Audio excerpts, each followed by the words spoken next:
The very first public unveiling in a public presentation of Project Looking Glass, a human being is about this tall. This is built in underground bases. It is colossal in size. And what happens is when you fire this thing up, these rings start going in all different directions. It shields off the barrel of water inside, which is just like your pineal gland. The water inside flips over into time-space, which then captures argon gas, captures visual images, and this is what it looks like. It becomes huge, glowing, all the way out to these posts, which are used as stabilizers for the energy field. Now, it doesn't start out with an image of the Earth. That's just there as a placeholder, although you could see the whole Earth like that if you wanted to. That's not usually what happens. Well, contact, right? We have been given the technology right in front of our faces in the movies. They just don't tell you what it's for. In what? 13 Ghosts? Well, thank you. I'll have to check that one out.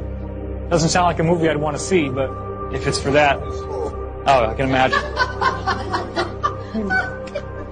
So, contact, just to recap from yesterday, blueprints come in from the Vegans, from Vega. They figure out that it's only when you fold up these patterns into a cube, which forms what there in the center, the triangle with the eye in the middle, as it folds up. Cube geometry, that's when you can decode the plans to build this, these rings, which becomes this machine. And there's your little helicopter. So there's another shot of it. They got computer animations of how it's going to work with the different rings moving. This actually looks like the fisheye lens distortion effect that happens around the looking glass when you power it on. There's a gantry crane up at the top, and the little guy is dropped down and goes inside. That's like your barrel inside the mechanism there. And this is where all the action happens. This is where the Stargate opens, the wormhole into the higher realms. In this frame, we're seeing how the whole thing collapsed and fell apart. So, of course, you want to take a ride. You know, the new the new formation of the one after the old one breaks. And here we're seeing the new one. Once again, you get a very clear view, and there's your little eye with the rays coming off it, just like the all-seeing eye on the dollar. Not surprising. Here she is. It's even larger than the real one, standing on this ladder, looking down inside. This is the chamber and the chair inside, which we'll see is very important. And here's your geometry. Look at that. Did anybody notice that when you were watching the movie? Because it goes by pretty fast. That's that same geometry that's in the background radiation of the whole universe with the sphere in the center. They fire it up. Guess what happens? Big, bright luminosity, just like the real thing. The real thing that they're actually using and have been using since the 40s at least. And here's what it looked like from the control room.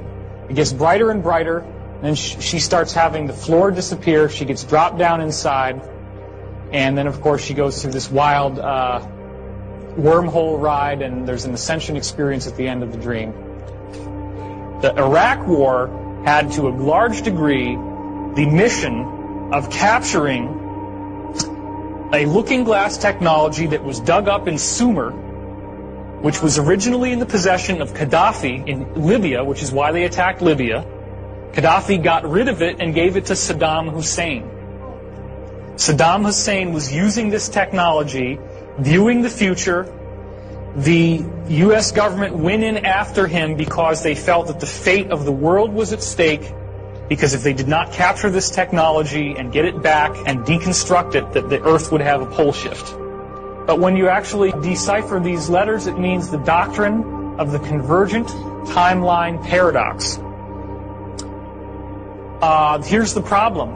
You look through time with this device, and when you hit 2012, everything goes perfectly white.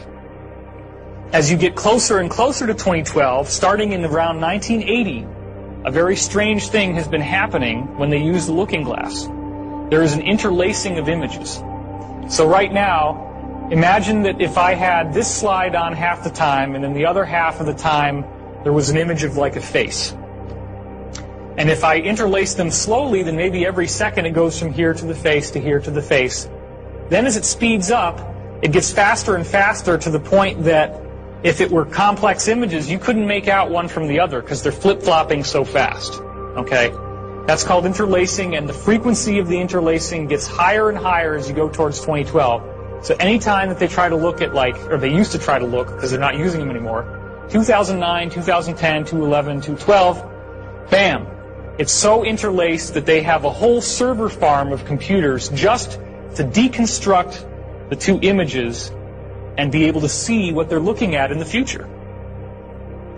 So again, this is what they're using. This is one of the main ones they're using, the Orion Cube as they call it, or the Cube. And also it's being used with Looking Glass.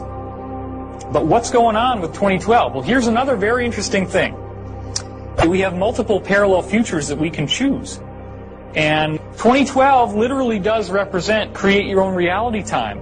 It has everything to do with what do you expect is going to happen. This is where thoughts becoming reality really takes on a whole new meaning in a way that you've never heard of before. So what they found that was so bizarre was that at December 21st, 2012, they could calculate it down to the day, that's how precise this was, that for some reason all the graphs, all the waves would go into a complete flat line. They no longer moved up and down like before. They went flat for like 7 or 8 seconds.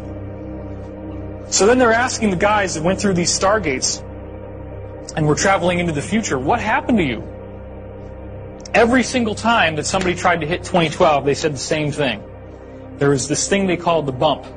It actually hits you like a bump. You actually feel like you've slammed into something. And as soon as it slams into you, you have the most incredible religious experience you can imagine. Cosmic consciousness. Your consciousness just blasts into this wonderful place where you have awareness of no space, no time. All knowledge is available to you. Ecstatic God consciousness. You could be the galaxy. You could be a subatomic particle. You can go everywhere, do everything, and there's no sense of it ever ending. So when it finally stops, you just can't even believe that you're back to who you were before. Like what happened to Jodie Foster. Exactly what happens to Jodie Foster in Contact. So, Is that the moment of no time? That's the zero time, yeah. And Daniel doesn't agree with me on this, but I believe that 2012 is our zero time reference. And when you hit 2012, everything goes perfectly white.